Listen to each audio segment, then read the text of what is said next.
du prisme qui est le mien, qui n'est donc pas un prisme de politique politicienne, qui est un prisme de terrain, je trouve que le spectacle qui nous est donné est absolument affligeant.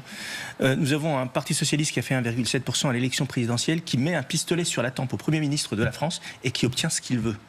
On parle aujourd'hui de taxe Zuckman.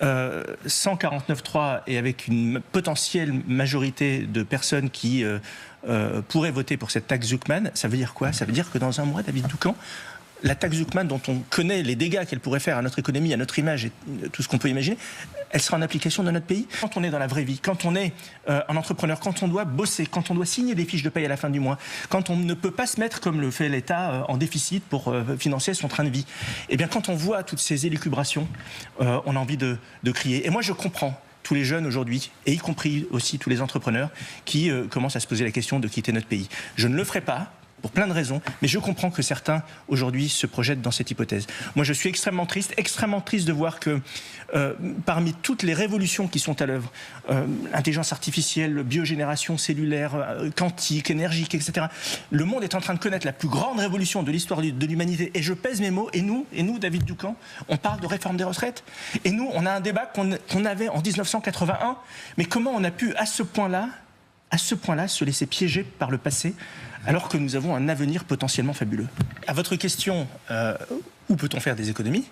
Alors il y a évidemment les économies dites symboliques. Vous parliez du budget de l'Assemblée nationale, celui de l'Élysée, etc. C'est nécessaire, mais c'est extrêmement symbolique. Ensuite, il y a la question de notre modèle économique et social. C'est-à-dire qu'un modèle économique et social de 67 millions de personnes, qui est financé par 22 millions de personnes qui bossent dans le privé. Et ça, c'est pas tenable. C'est-à-dire que vous ne pouvez pas avoir 22 millions de travailleurs qui financent un modèle social de 66 millions de personnes. Et donc se pose nécessairement la question de quel est le modèle économique et social de la France ? Vers quoi on va évoluer ? Comment notre modèle de retraite, dont on ne fait que parler aujourd'hui de manière extrêmement paramétrique, comment on va créer ce Big Bang dans les retraites pour qu'il ne soit plus un poids pour les générations futures ni pour les travailleurs. Sauf que là, vous voyez, David Doucan, c'est un débat, et on le voit bien, d'élection présidentielle. Ouais. Sauf que, et c'est pour ça que la période que l'on traverse actuellement et la suspension de cette réforme me rend terriblement en colère, c'est que, à cause de ce qui a été décidé, au nom de la stabilité politique, le débat de l'élection présidentielle de 2027 ne sera pas la remise à plat du modèle France, ça sera est-ce qu'on est pour ou contre la retraite à 64 ans. Alors, à 64 ans, alors que Emmanuel Macron avait dit 65 ans, alors qu'il faudrait probablement aller à 67. Le débat de 2027, c'est pas l'avenir de la France, c'est pas comment on va embrasser la révolution qui vient, c'est pas comment on va changer notre modèle, c'est est-ce qu'on va mettre oui ou non la retraite à 64 ans. C'est une tragédie.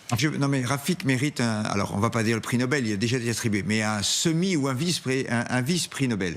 La campagne présidentielle 2027 va une fois de plus être centrée principalement sur la question des retraites. On est en train de faire croire aux Français qu'il existe une option dans notre pays pour qu'on puisse travailler moins.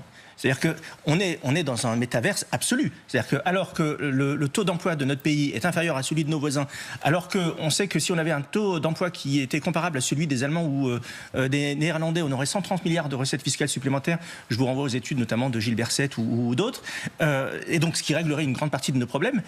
On est dans la négation du travail. C'est-à-dire qu'on est en train de se faire croire, là, collectivement, qu'on est dans un monde d'opulence, que le monde est à l'arrêt, nous attend, et que nous, on peut comme ça raviver les Germinal ou 1981. Non mais c'est terrible. Parce que le pouvoir d'achat, c'est quoi ?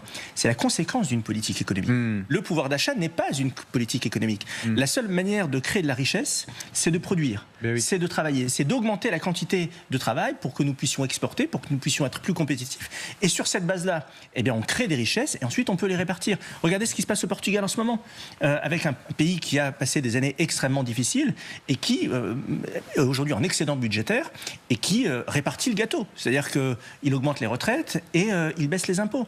Et donc on ne s'épargnera pas cette étape-là. Nos élus seront-ils à la hauteur pour ne pas faire payer la douloureuse aux Français en prenant des décisions démagogiques ? Réponse. Allez-y, Rafik. C'est toute la difficulté. Enfin, moi, je suis convaincu d'une chose, mais peut-être que je suis naïf. Je crois que en arrivant devant les Français à une élection présidentielle avec un vrai projet qui est construit, qui donne une vision d'avenir, je pense qu'on est capable de susciter l'adhésion. Parce que, voyez-vous, et y compris d'ailleurs sur les questions de fiscalité. Dominique Seux parlait tout à l'heure de la période de transition s'agissant de passer d'un modèle de répartition sur les retraites à un modèle de capitalisation. Et il a raison, c'est comment on fait cette transition.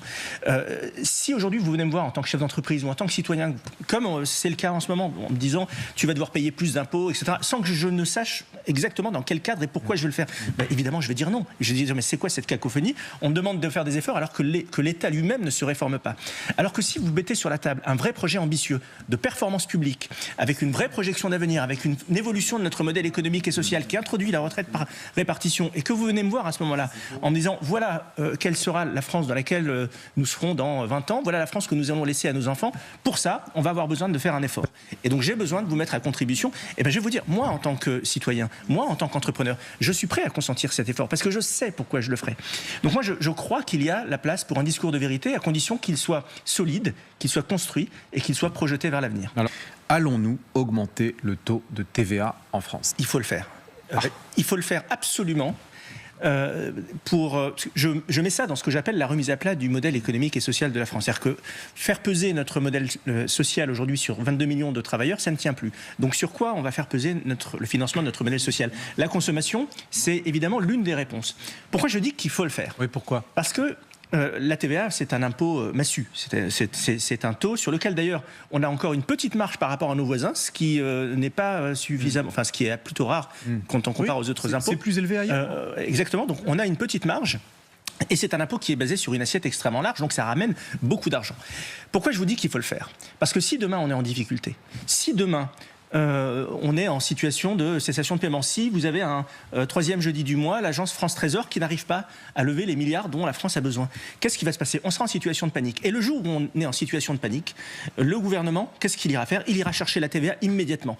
Et il ira chercher la TVA en mode panique, c'est-à-dire sans avoir les bénéfices que l'on pourrait avoir en mettant en place aujourd'hui une TVA sociale qui remettrait à plat le financement de notre modèle social. Donc moi, je préfère qu'on le fasse maintenant en ayant le contrôle proprement, en ayant le contrôle, en ayant la maîtrise du dispositif, plutôt que nous soyons obligés de le faire, forcés par les marchés dans 3 mois, dans 6 mois ou dans 2 ans. Et là, on n'en tirerait absolument aucun bénéfice et ça serait une perte sèche en termes de pouvoir d'achat. Allez, on prend une dernière question, Dominique, ou bien vous voulez ajouter un point là-dessus? Oui. Allez-y. Je suis assez séduit par ce que vous dites. Effectivement, pour augmenter le salaire net,